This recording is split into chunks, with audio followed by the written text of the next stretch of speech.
It's that time again. We are doing a little day drinking and tarot at a brand new wine bar called the Empty Barrel Wine Bar in Peoria, Arizona. Let's talk some transformation, have a little wine, and come and join me.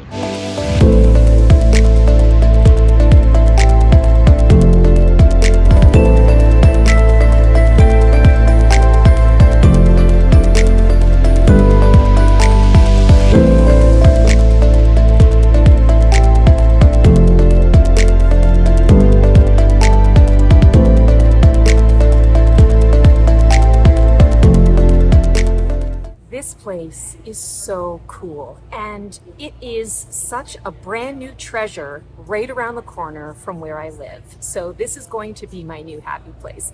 And I love the name, Empty Barrel Wine Bar. How perfect is that? And I'm going to give you a secret to let you in on a secret on the mind of Stacy.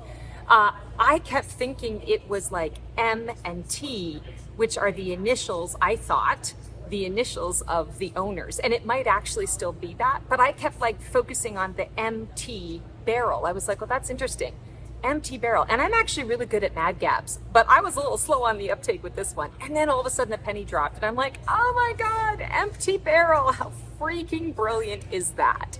So here we are at the Empty Barrel in Peoria, and I am so excited because we are going to be talking about the Temperance card. And the Temperance card in the tarot comes right after the Death card. And if you've been following me, you know we just saw the Death card in our previous episode. So we know that death isn't about dun dun dun, awful bad things happening. It's about change and transformation, that necessary death that needs to happen in order for rebirth and something new and exciting to come into the mix. And so Temperance comes on the heels of that and says, hey, we know that this loss, this change, this shift has been a little bumpy. We know that you're still not quite sure what's going on and what's coming through with all of that. And we are here to support you. The Temperance card is all about balance, tolerance, acceptance, alignment to something new. And the most important part is that it's all about alchemy. And alchemy is the thing that we are going to focus on at this time.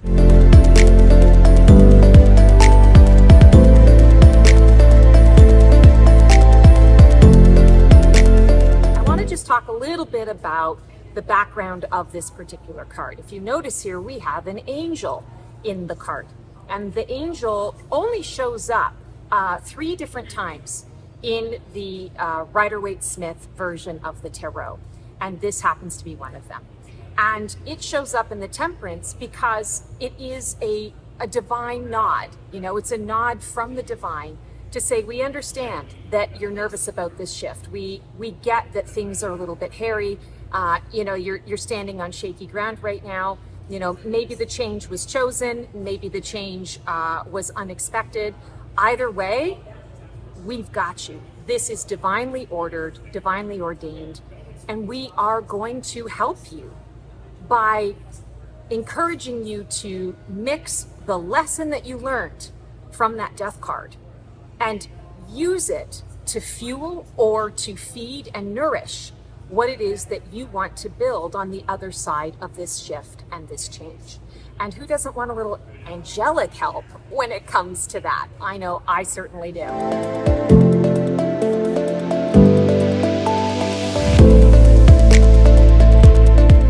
Oh my God, I'm so excited. I just found out that the bartendress that I've been speaking to also happens to be the owner of the restaurant, MT. Her name is Michelle. And guess what? She has agreed to come on camera and to choose a wine that blends with this Temperance card.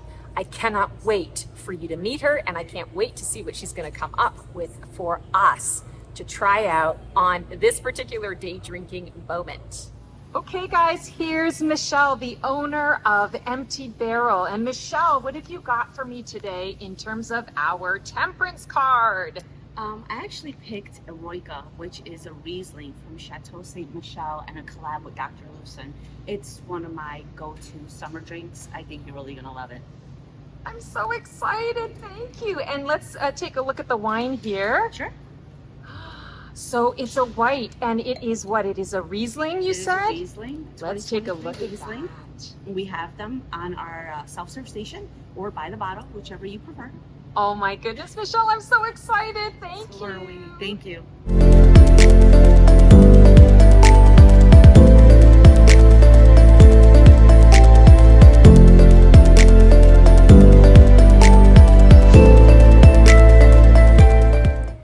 So we're checking out this Riesling, and I just want to say that Riesling is, again, okay, it's a white wine. So if you've been following me, you know that I tend to be a red wine girl, not always a white wine aficionado at all, but I'm willing to taste all wines. You know, I'm willing to be open-minded and to give every wine a chance, right? Riesling has a special place in my heart. It actually tends to be a little too sweet for me for my tastes, but here's what it reminds me of. My grandfather, we used to call him the Beeb or Biba. He was my favorite person on the planet. And all he drank was Riesling. Pelee Island Winery Riesling. And when she pulled out this Riesling, and she talked about that Riesling piece, I just about dropped my back teeth because I was like, oh my God, my grandfather, my Beeb is coming in and supporting this particular journey. And you know what? I really believe that I definitely got my love of wine from him and through him. So I cannot wait to enjoy a sip of this Temperance, and I'm feeling as though I am sharing it with my grandpa, my Beeb. Cheers to Beeb and cheers to Temperance.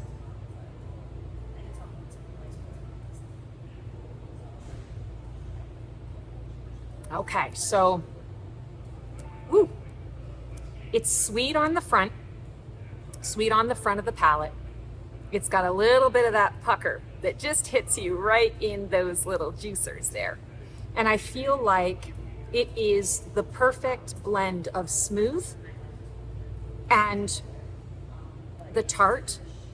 And isn't that what Temperance is? After you come out of a major shift, after you come out of a bit of a shock or a sadness or a loss or a grief, this wine, I feel, speaks to the comfort that Temperance can bring. It does bring a certain level of balance, and it is a very balanced wine. I'm feeling that we get hints of citrus. I'm smelling a hint of grass. So naturistic and nurturing, nourishing, and it's not overpowering. I don't smell any vinegary. There's nothing that hits me. But that first sip is smooth. Even though it's a sweeter wine, and sometimes after, a major shift, we don't feel so sweet, or we feel a little tender, and we could use a little bit of, I want to say, that TLC. I feel like that's what this wine gives. There's a smoothness to it. So let's see what the second taste is.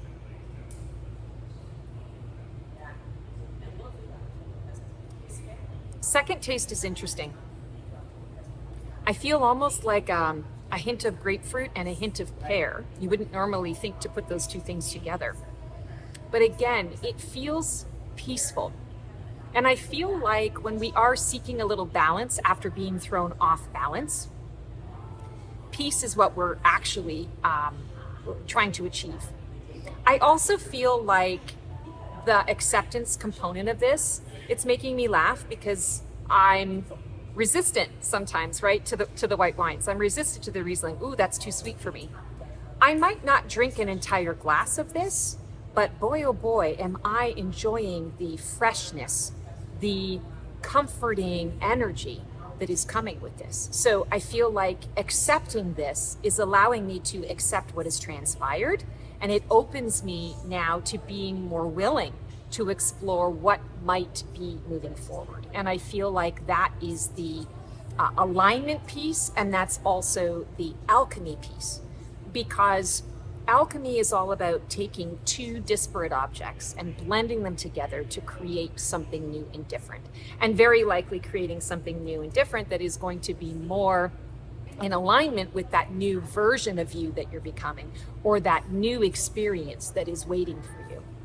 I want to say, I feel like with this alchemy energy and the way this wine is showing up for me, I feel like it's an invitation. It's a soft place to land.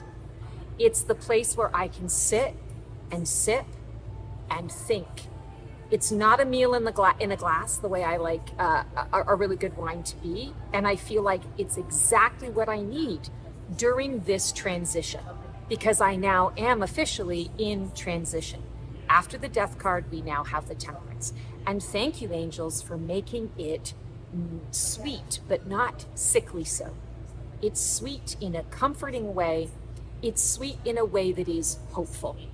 And I feel like that's kind of what we're looking for when we come out of a shift, or when we've just, found out that the shift and the change is here, whether we want it to be or not. And this kind of lessens the blow.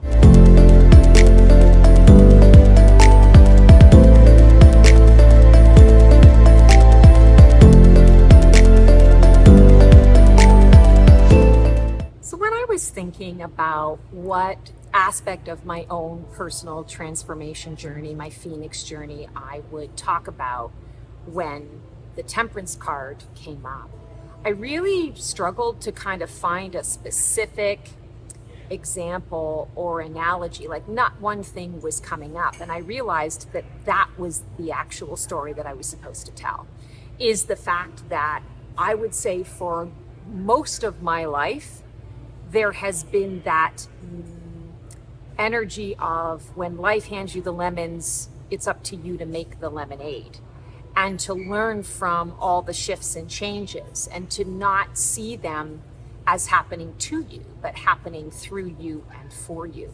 And I can say to you, I have had so many really challenging experiences that I did not understand why I went through them, why people were being mean, why there was such evident injustice and unfairness in my life personally. Not even talking about the world at large, but in my life personally.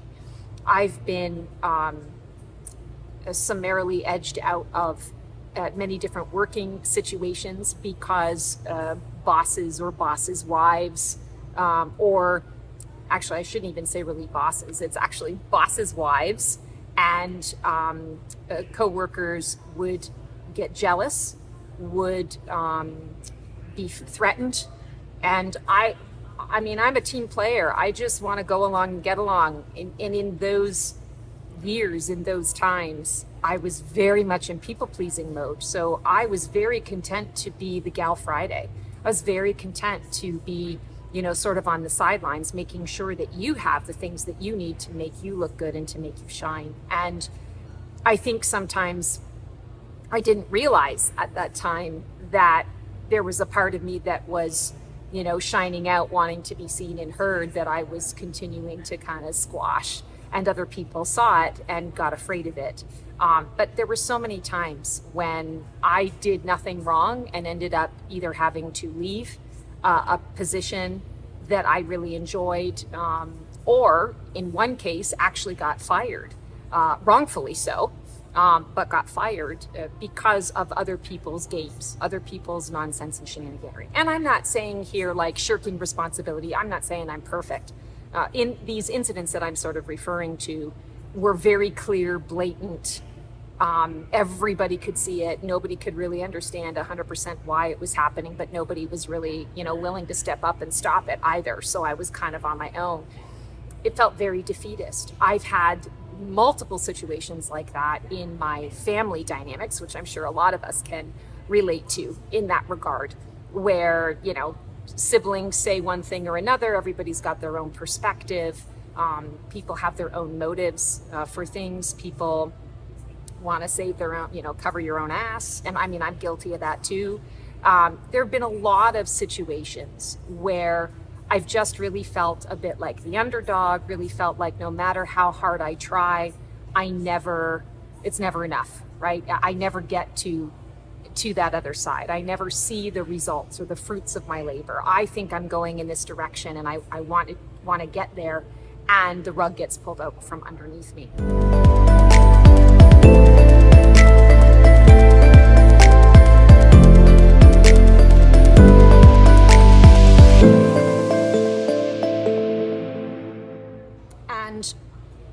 because of all of these experiences, and like I said, it's been happening, my whole life. And arguably everybody could say that, right? That's what life is about. We go through trials and tribulations, and it helps to make us stronger. It helps to, point us in a direction, all the things and the stuff. But it took me a really long time in my life to realize that I'm not a victim. These things aren't happening to me, poor pitiful me, and they don't happen to anybody else. It's more about the why are they happening to me? Let me ask those questions, because when I understand the why, then I can put some meaning and purpose behind it, and then I can make some decisions on how to make it work for me. And in comes alchemy, the alchemy of the Temperance card. When you finally connect to the fact that everything is bigger than I am, when we get out of that ego space, the big I, and we get more into the little I, then we start to understand, oh, it's a co-creative process. This is me and my life, and I'm co-creating it with my soul. I'm co-creating it with source energy. And if I understand that, then I can take these things that are happening to me, through me and for me. I can find out the why, and I can use that why to fuel how I want to grow from the experience. And that, in essence, is exactly what temperance is. When you take a situation and you take the fodder, you take the scraps, you take the the rubble, and you look at it and you say, okay, there's nothing I can do about this. I can't go backwards. I can only go forwards. Let me see now what exactly it is that I want to make. What is it that I want to create? Who is it? You hear me say this all the time. Who is it that I want to become? And it's like taking back your power.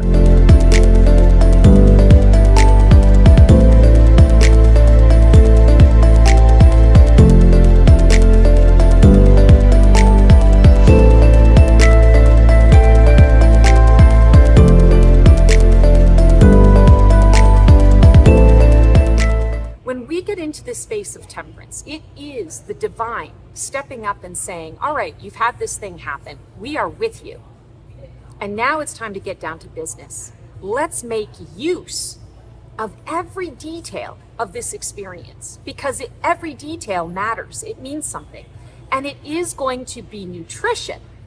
If we think of mulch, or we think of, the forest fires, that they burn everything to the ground, but out of that ash, very much like the phoenix, out of that ash rises a soil that is more nutritious, that gives other flora and fauna an opportunity to grow, to exist, to have experience.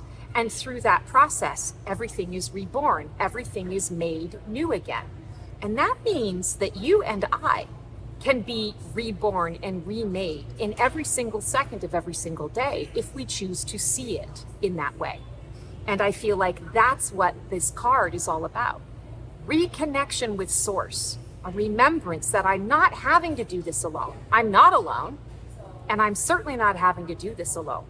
And let's connect with that source energy. Let's connect with the soul space to find out how I can make use of all of this. I want to resource everything. I do not want to leave anything to waste, because wasting it means I might have to go back and redo the lesson all over again. And alchemy helps us to align with a new purpose, align with a new vision and a new focus. And speaking in terms of my own Phoenix journey here in Phoenix, there has been a lot of this journey. Yes, I chose to go in this direction. I didn't know exactly what was going to transpire. And a lot has been really incredible, and I'm loving it. I have zero regrets, and I'm so freaking happy to be here every single day of my life. And wherever you go, there you are. And there are times when things don't go so well. And I shake my head and I go, God, this is hard. This is so hard. Why is this hard? Why is this so challenging and so difficult? All I want is my cookie. All I want is the lemonade. And it's in those times that I'm disconnected. I might not be meaning to be disconnected. It's a reminder from source to say, hey, we're here. Don't forget, you have a dream team. You have higher beings that are here speaking to you. They're here for you. They're not here for anybody else. They're here for you. So pull your head out of your ass for a minute, said with love, and really step into why is this happening? Not why is this happening? Why is this happening? Because I have the opportunity now to make use of all of this and to recreate it, to shift its form, to transmute this negativity or this dead energy and transmute it into something that breathes life, breathes fire, breathes excitement and joy and adventure and learning and expansion and growth and choice.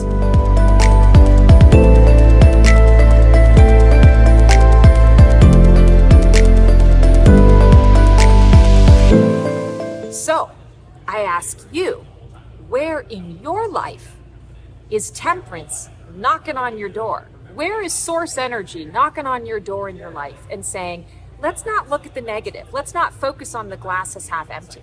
Let's focus on the glass as being full and overflowing, and that I am choosing what I put in the glass, and I'm getting a little creative about it. I'm bringing together a little concoction here and a little concoction there. I'm throwing in my spice. I'm throwing in my desires. I'm throwing in my visions. Because at the end of the day, that's what's going to show up. That's what the Temperance card is all about. It's about bringing you closer to the new visions, the new experiences, the new version of you that you're here to shine and share with the world. It's interesting food for thought. And with that, my third sip of Riesling.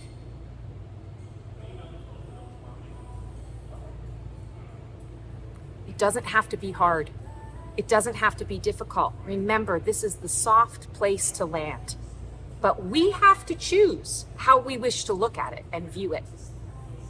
We can see it as a soft place to land. We can see it as, I'm grateful for this. I'm grateful for this respite. I'm grateful for this supported environment where I get to choose what comes next, where I get to really contemplate on a heart level and a soul level what I really want to bring into this world. Or we can choose to see it as, oh, this is a wine I don't want. This is too sweet. I don't like white. I resist. I resist. I resist. Your angels and guides aren't going to be mad at you if you resist. They're used to it. They're just going to be like, okay, another kick at the can. It's just going to take us a little longer for her to get to where it is that she needs to be. There's no judgment in temperance. There's only love, but there is action. And the action is in the blending and melding of those resources that are going to ultimately get you to exactly what it is that you want. And that's where we stand with the Temperance card. This is a segment that is all for my fellow starseeds, light workers, sensitives, healers, empaths. Get into my happy place and channel one of the archangels.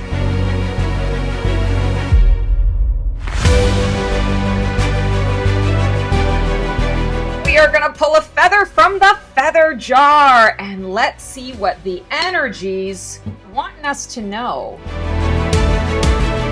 We are talking about the psychic realm. Color is yet another tool that can help us. This is really all about going beyond the predictiveness of readings.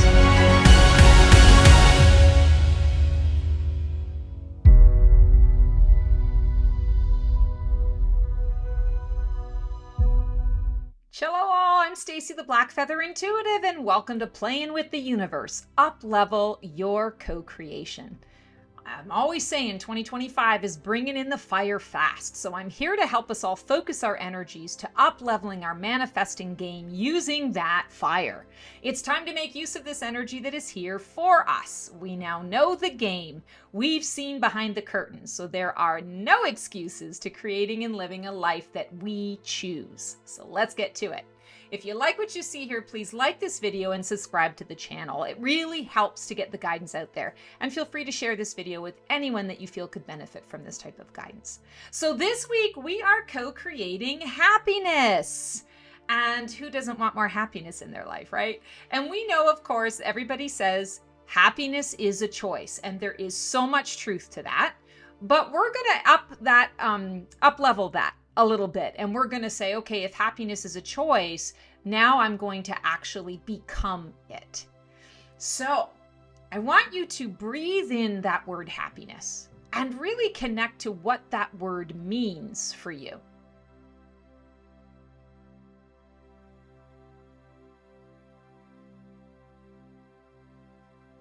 And take a moment to connect with the energy of that happiness in your body.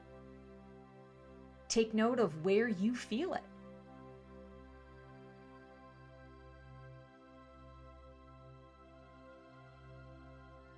Where in your life would you like to have more of that natural, organic happiness?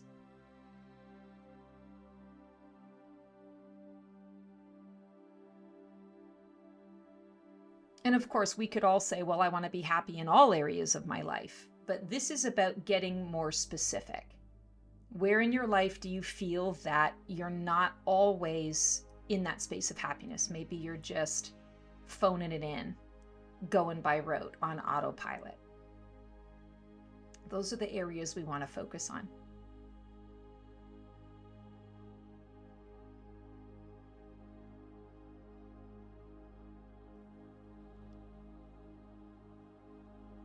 And is there anyone in your life that you would like to experience more happiness with?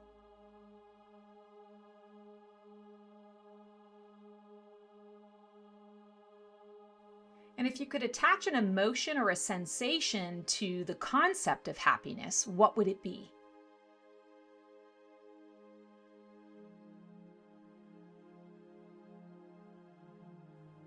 And going with the first thing that pops into your mind, what was the last time, or when was the last time you felt or experienced happiness in the way that you'd like to experience it again?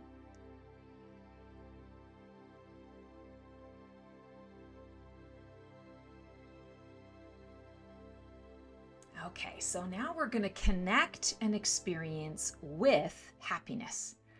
Close your eyes and connect with your breath. And it may seem a bit obvious, a bit on the nose, but I want you to imagine, visualize, just know, sense that you are sitting in the center of the sun. You are safe. It is not too hot for you. You are protected. But you're sitting in the center of the sun. And the energy of the sun continues to allow you to feel complete, whole. You have all of your needs met. There is nothing that you are lacking. And in that energy, in that sensation, you want to stretch outside the box of that need and go into, now that I have all of that, what is the first thing that I would like to do for myself or with another person? Because all of those needs are met. I'm no longer in survival mode. I now can connect to that experience just for fun.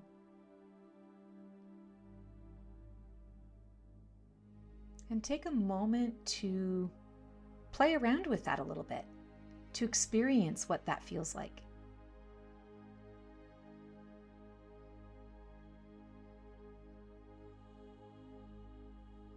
And as you're connecting with this energy, you notice that the warmth of the sun activates this imagining, activates this idea within you, spreads warmth throughout your entire body. It gives you a feeling of hope, anticipation, excitement, and motivation.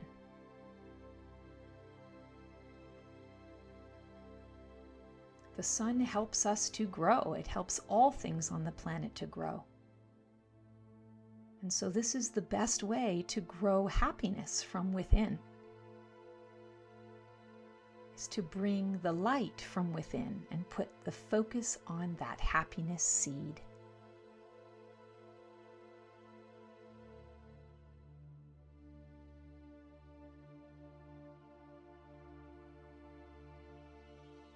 And when you're ready, you can come back into the space and into the room and open your eyes.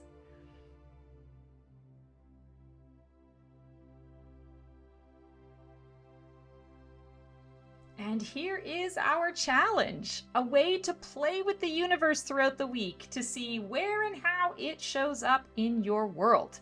This week, here's our exercise. Write down something that you want to be grateful for that will come to you in the future.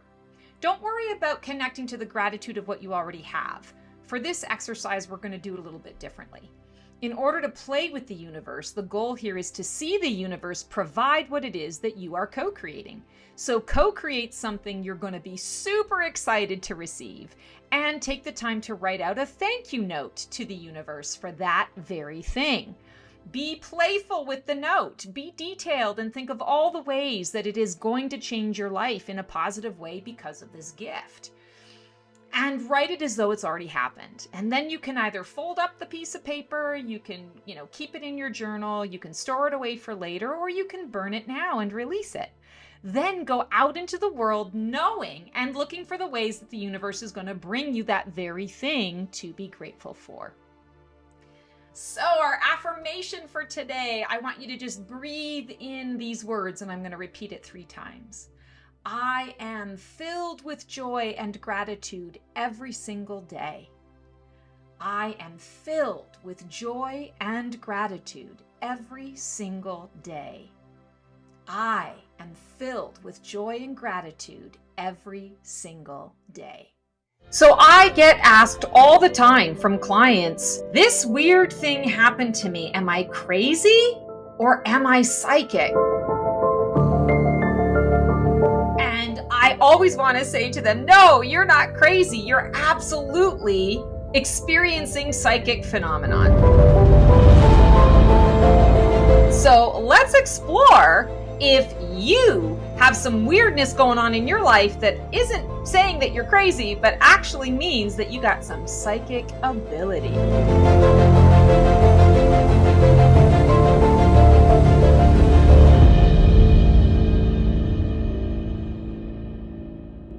Shalom all, Stacy the Black Feather Intuitive, and welcome to this segment of Am I Psychic? And I'm so excited to be connected with my fabulous cohort, Keone.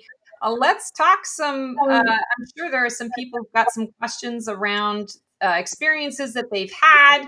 And, is this a psychic experience? Going through this, does this mean I am psychic? So hello, Keone, what's going on in your world? My world is going great. And the first question we have is from Dolores. Oh, I haven't seen that name in a long time. Dolores, if I always know who's calling before I look, am I psychic or just good at guessing? Oh, Dolores, that is, I want to say, the psychic and the intuitive 101. That's definitely synchronicity. That's definitely you being tapped in to the psychic flow and the psychic realm, especially if it's happening on a regular basis. Sometimes we're just busy in our day and we're not like fully tuned in to the intuitive stuff. So you're not paying attention to that.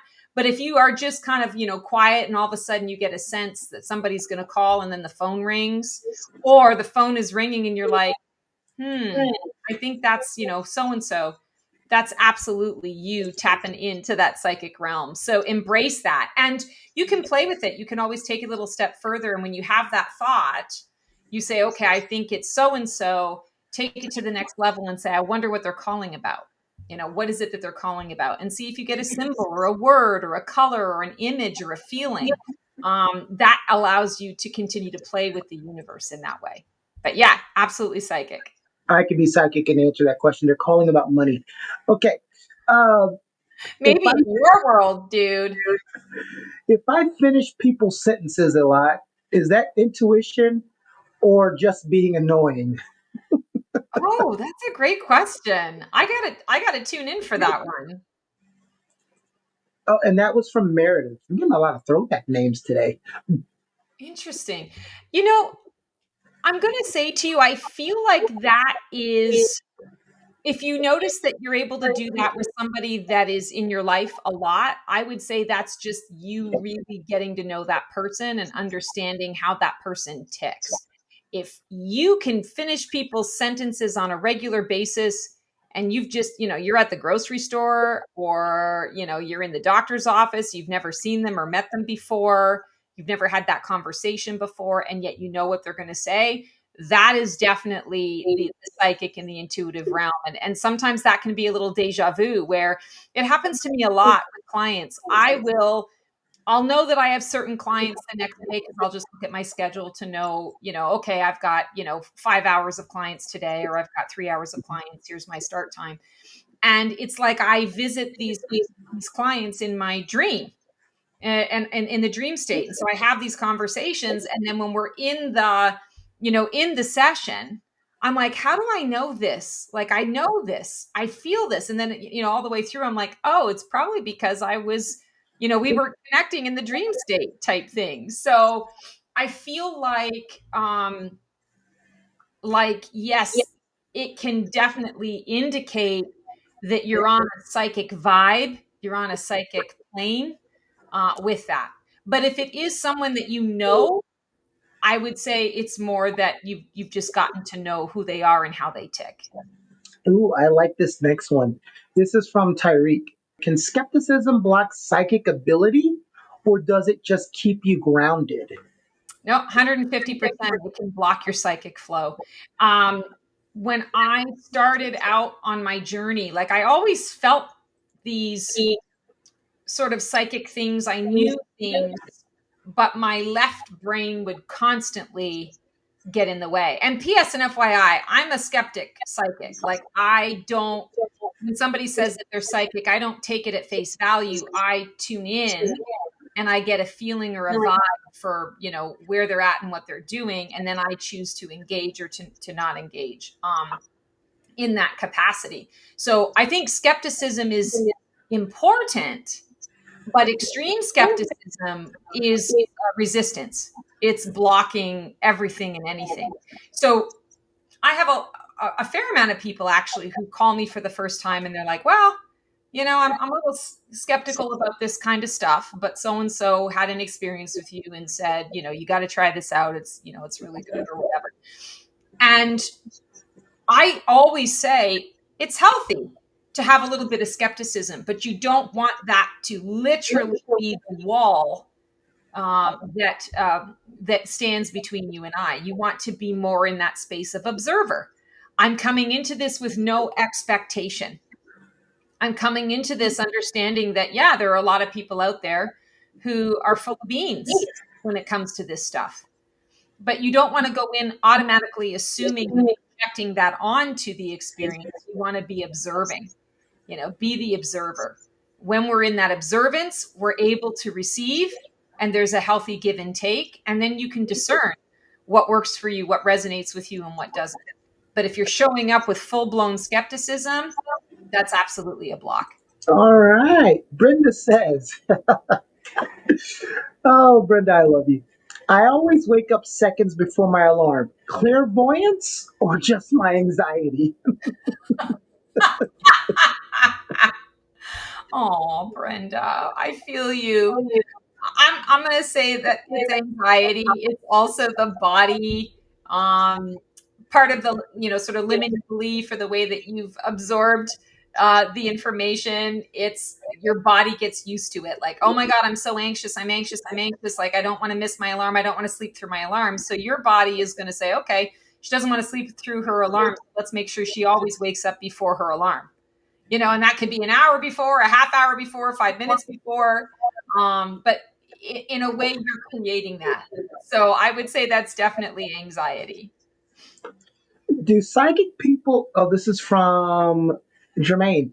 Do psychic people get static electricity more often, or is that just a TikTok myth? I've been seeing that on these TikTok psychics are like the movies. They do just the same amount of terrible job of explaining psychics and mediums and intuitives that movies have done. Oh my God. See, I'm not on TikTok. I don't know anything about it. So, I mean, well, I know about it, but I don't participate in it. So I don't know. Very interesting. So, okay, here's the thing. Mhm. When you are tapping into the psychic realm, you are in a different dimension. You're tapping into different frequencies and energies. The more you do it, the more comfortable you get with it, the more integrated it becomes, the higher your frequency rises, in essence. Like, think of it like the radio dial that, you start off at 92.7 and now you're at 93.4, right? Or 5. It's a little bit different. Some people can short out electronics with their energy when they're really tapped in. It's happened to me before. It's not something that happens like every single time guaranteed, but when it really happens is when I'm getting ready to elevate. My frequency is in the process of elevating. I remember going through a period of time when I was still living in North Carolina where every time I would go to make a purchase, everything would be fine. I'd wait in line, everyone's doing their thing, and then the debit machine would go down. And they'd have to reboot the system, or I'd have to shift over to another line or whatever. And it happens once or twice. You can sort of dismiss it. It was like in a 3-week period of time, guaranteed every single time I was going to make a payment for something, it was going to happen. And it got to the point where I was at a Home Depot. No, I was at Lowe's.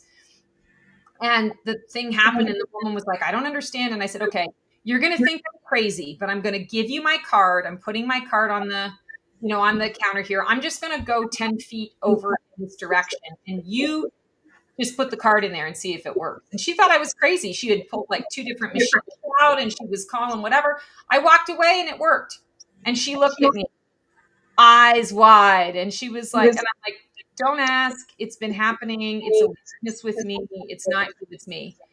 That is the kind of thing that people can go through, where your body is adjusting and adapting to the frequency and the energies that you're taking in, and it can blow out the other electronics that are around you. Static electricity, well, it's energy, right? So that's not been my experience with static electricity in particular, but absolutely, it's a form of energy, and we all are as unique as the proverbial snowflake. So, maybe static electricity is how that frequency shift is showing up for, I think you said Jermaine. Yeah. Yeah. So yeah, there's something to it, but I don't know specifically it's static energy, static electricity for everyone. Okay, so Stacy's a mutant. Got it. Yeah, Right. exactly. Pamela says, are psychic abilities always loud and dramatic, or can they be subtle and quiet? Oh, absolutely. They can be subtle and quiet. And in fact, that's how it is more often than not, is the subtle and quiet, which is why a lot of people miss it. They miss out on it. They dismiss it. Oh, well, that was just a this, or that was just a that, or I could have made that up in my head. But yeah, our guides talk to us in subtle, quiet, calm ways all the time. They only get really loud and, sort of universal frying pan to the head when we're just simply not getting the message. And I will say to you, in the sort of journey to exploring your gifts, you can have those big, I call them fireworks moments, where it's like, oh my God, this is so cool. I can't explain this away. This cool thing really happened. I know I saw this apparition, or I know I received this message, or I had this incredible synchronicity, and you get excited and you kind of get a little addicted to that big aha. But what really happens is you might have 1 or 2 of those, and then you integrate, and then it becomes normal, and that's what you want. That's where the magic happens, is when it's integrated and it's just a natural part of who you are and a part of your everyday. but there's a little wah wah around it because you're like, no, I want the bells and whistles. I want the fireworks. I like the big, bold, and dramatic experience. So yeah, you can have a little bit of both. All right. Uh-oh. How do I know? And this is from Teresa. How do I know the difference between anxiety and psychic premonition? Ooh, that's a really great question. Um, Anxiety comes from the ego space. So I like to say the ego is the squeaky wheel that gets the grease. The ego wants to protect you, so it always comes from a place of fear. Psychic guidance and psychic knowing is the soft whisper, the gentle nudge, the quiet knowing. It's you have to really be tuned into yourself in order to not bulldoze past it. Um, Anxiety is going to not feel good in the body. Anxiety is going to be a whole over the body experience, or like fully in your head where you're detached or dissociated from the body. Um, Psychic guidance is not going to do that to you. Psychic guidance is and intuition is really going to feel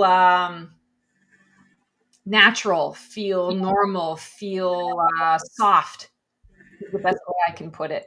So yeah, anxiety is definitely an ego-based thing. Monkey mind. Stacy. Stacy. There's another Stacy. All right. Stacy says, can being great at reading people at parties mean I have psychic abilities, or am I just extremely nosy? Well, Stacey, maybe you are extremely nosy, but I do also feel that you're tapping into something there as well. When you're reading somebody at parties, I would say that's your empath and your clairsentience. You can read a room. You get a sense of what a person is, where a person's at, what they might be experiencing in that moment, and you pick up on that and you lean into that, and then you can extrapolate upon that. But yeah, no, I don't know. Maybe you are a little nosy, and you're using your spidey senses for a little bit of gossip. A little bit of the ooh, I know something that nobody else knows, and hey, all the more power to you. Whatever lights your fire and floats your boat, go for it. I think it depends if she's just reading people or if she's asking questions. Right, absolutely. Okay, we got two more left, and the last one is a good one. Okay. Let's go back to it. Oh, here we go. This is the last one. And this is from Mitch. Mitch says, can trauma awaken intuitive or psychic gifts? Oh, absolutely. Um, so it's a fairly common experience when somebody has a near death experience in their life and they sort of come back from that their psychic abilities are heightened. That's a very common experience. And I'm going to say to you, I've had a couple of near death experiences, not in the way that one of them, I think I did die. I think I did leave the body and come back in. So I digress. I did have that. But prior to that, I had two experiences where I was saved from an accident. Both times were accidents. Both times there was no reason for me to not have been dead, DEAD, dead. And, things sort of happened. And here I am up to this day. Whenever those experiences happened, sort of in the physical, that sort of physical trauma energy, I would say to you that the desire for me to know and understand the psychic realm was palpable, and it led me in that direction.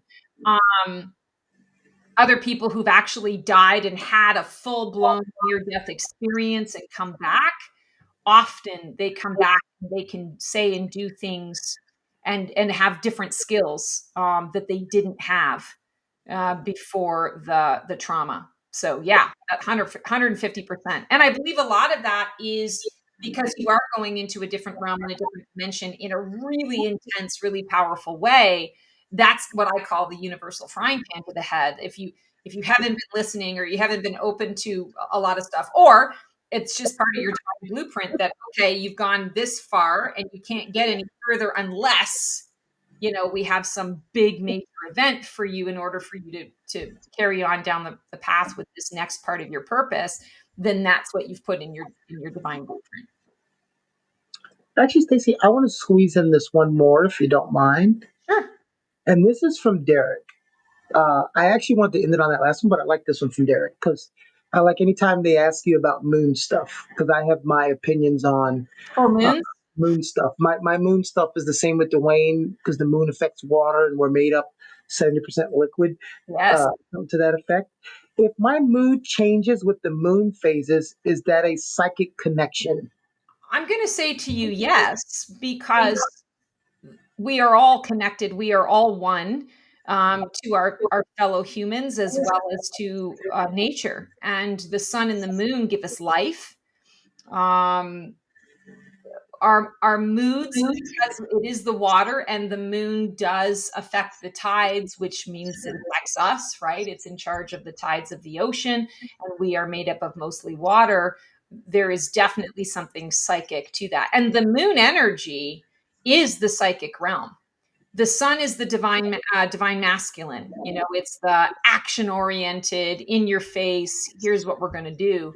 The moon is the divine feminine, the ethereal, the esoteric, the intuitive, not left brain at all, very right brained. Also emotional, connected to our emotions. And not that you have to lose yourself in the emotions. Emotions are neither true nor false. They simply are. And they are a tool that we get to use to take our beautiful thoughts and manifest them into physicality. So yeah, absolutely. The moon is very psychic. The moon is very much connected to our psychic, and it can evoke that in each and every one of us if we are open to receiving it, if we're paying attention. All right, Stacey, that was Am I Psychic? For those of you out there who have Am I Psychic question, please comment down below in the comment section, and we will try to get those questions in the next time. Absolutely. Thanks so much, guys, for tuning in. It was so fun to connect in this way. Take care. We'll see you on the flip side, and transform well. So I get asked all the time from clients, this weird thing happened to me. Am I crazy or am I psychic? And I always want to say to them, no, you're not crazy. You're absolutely experiencing psychic phenomenon.